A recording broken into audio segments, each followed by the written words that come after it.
Bueno, el aneurisma es una dilatación focalizada de la aorta. La aorta tiene un diámetro que en la raíz es alrededor de 2,5 centímetros y va disminuyendo de calibre hacia el abdomen en todo su trayecto. En cualquiera de sus partes puede sufrir una dilatación. Puede ser en toda la aorta, es una aorta dilatada se llama, pero cuando se habla de aneurisma es una dilatación focalizada, que puede ser en todo su diámetro, en toda su circunferencia. Entonces un aneurisma fusiforme. Si es en una de sus caras, se habla de aneurismas saculares. Se puede dar tanto en la aorta torácica, en su parte ascendente, en su parte descendente o en la aorta abdominal. Y hasta en alguna de las ramas principales que nacen de la aorta, como las ilíacas. Ahora, doctor, lo importante es saber, ¿es una enfermedad adquirida? ¿Se puede prevenir? La enfermedad aórtica en general, sacando algunas patologías que son congénitas, como puede ser la enfermedad de Marfan, el resto son patologías adquiridas. Los mismos factores de riesgo que hay para infarto también son los mismos factores de riesgo para la enfermedad aórtica, pero con una característica. En general, los pacientes muy fumadores son los que más posibilidades tienen de tener aneurismas aórticos. Hay varias modalidades de la enfermedad aórtica. Estamos hablando del aneurisma, que es una enfermedad más bien crónica. Hay algunos síndromes aórticos agudos, que es otra característica totalmente diferente, ¿sí? Que son de aparición brusca y hay que resolverlos rápidamente porque tienen un peligro inminente. El aneurisma, la dilatación, es una enfermedad más crónica, que se va dando paulatinamente. Generalmente, como dije, en pacientes que tienen algunos factores de riesgo que son los mismos que para infarto, como hipertensión, diabetes, colesterol, pero fundamentalmente en muy fumadores. Los pacientes hipertensos, obviamente, por una cuestión de la misma hipertensión, van a ir dilatando la aorta que ya está enferma, ¿sí?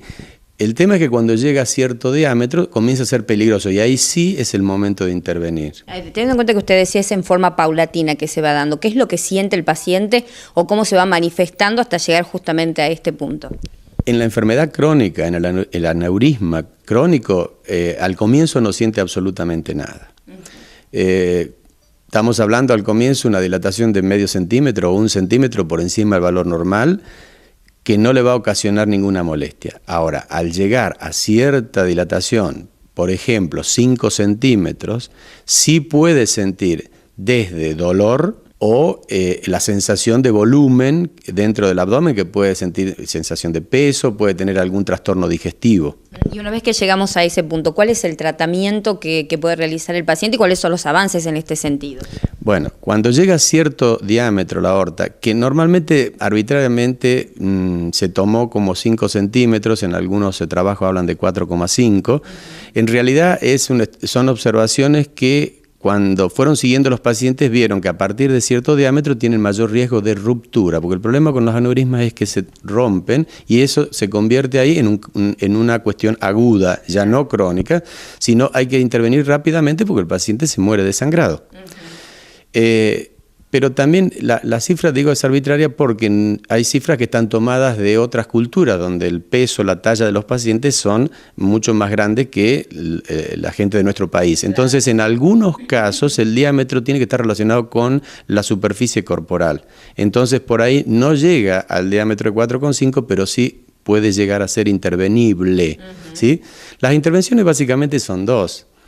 Una, la operación tradicional, que se venía haciendo desde hace mucho tiempo, con cierto éxito y cierto riesgo, que es la de abrir el abdomen y buscar la aorta, abrir la aorta y colocar una prótesis por dentro para excluir el aneurisma, así se llama.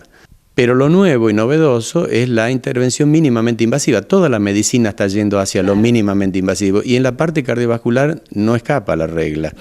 Y en el caso de aorta, hoy se pueden hacer intervenciones con aperturas mínimas a nivel de las ingles, con unas endoprótesis especiales, especialmente diseñadas, que se ingresan a través de una apertura de 5 centímetros de la piel y 1 centímetro de una arteria, y por dentro de la arteria se coloca un dispositivo que llega hasta la zona afectada, y ahí se libera una prótesis, ¿sí? Por dentro de la aorta. ¿Qué es lo que permite esta endoprótesis ya dentro de lo que es la aorta? Como te decía, excluir el aneurisma. ¿Qué significa excluir el aneurisma? La dilatación sigue estando, pero como la prótesis cubre desde la parte sana proximal a la parte sana distal, queda totalmente sellada la luz de la aorta, entonces no tiene la presión de cada latido cardíaco y por lo tanto no sigue dilatándose. Y eso permite la consolidación de esa zona afectada. Perfecto, la verdad que muy interesante el tema, doctor, sobre todo conocer estos avances que son en el ámbito de la cardiología, como usted decía, muy importante para brindar este tipo de soluciones, ¿no? Hoy realmente los avances que hay en todo tipo de intervención empezaron hace quizá unos 20 años con las angioplastias coronarias, las angioplastias periféricas, después la aparición de los stent. La aparición del stent permitió, por ejemplo, esto de las endoprótesis. La endoprótesis es un stent recubierto con una malla y tiene la característica que se pliega dentro de una vaina y cuando se la posiciona en el lugar a tratar, uno retira la vaina y como tiene una memoria el stent, se va expandiendo y se adapta a la pared aórtica. Obviamente tendrá el calibre adecuado para cada aorta. Hay diferentes tipos de prótesis para tratar tanto la parte ascendente de la aorta o la parte descendente de la aorta torácica o la parte abdominal. Hay prótesis que son bifurcadas cuando están afectadas las ilíacas, que son las arterias que van hacia las piernas. O sea, hay diferentes tipos de endoprótesis adaptables a cada necesidad del paciente. Habrá que hacer un buen diagnóstico con los distintos métodos que tenemos a mano, desde la ecografía, que es el primer método que uno utiliza porque es barato, es inocuo y está al alcance de la mano, con lo cual ya hace uno el diagnóstico del aneurisma. Claro. Pero eso no es suficiente. Luego habrá que hacer más estudios para ver exactamente el tamaño del aneurisma, desde dónde hacia dónde va, si es factible tratarlo. Hay algunos aneurismas que tienen inconvenientes en su tratamiento endovascular. Para eso se hacen unas tomografías con reconstrucción tridimensional, con eso se calcula el calibre y la longitud de las prótesis, si tienen que tener las bifurcaciones, si están tomadas las bifurcaciones o no. Entonces con todo eso se logra diseñar, digamos, el tratamiento el mejor tratamiento para el paciente.